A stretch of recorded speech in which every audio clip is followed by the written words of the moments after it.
రవీంద్రాణం చేతః కమలవన బాలతపరుచిం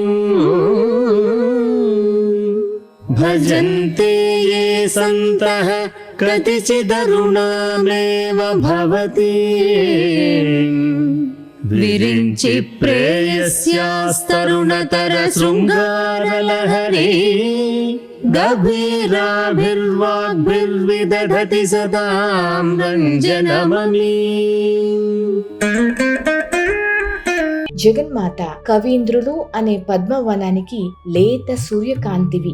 ఆ ప్రకాశవంతమైన అరుణ కాంతులతో ప్రజ్వరిల్లుతున్న నిన్ను ఎవరైతే మానసికంగా వీక్షిస్తారో, పూజిస్తారో, సేవిస్తారో వారు నీ కటాక్షముచే అద్భుతమైన వాక్కును పొంది ఆ వాక్ ప్రవాహముతో జనులను మంత్రముగ్ధులను చేసి ఆకట్టుకోగలుగుతారు. శ్రీమాత కృపతో వారికి లభించిన వాక్చాతుర్యంతో సమస్తమైన సభలని రంజింపజేయగలుగుతారు.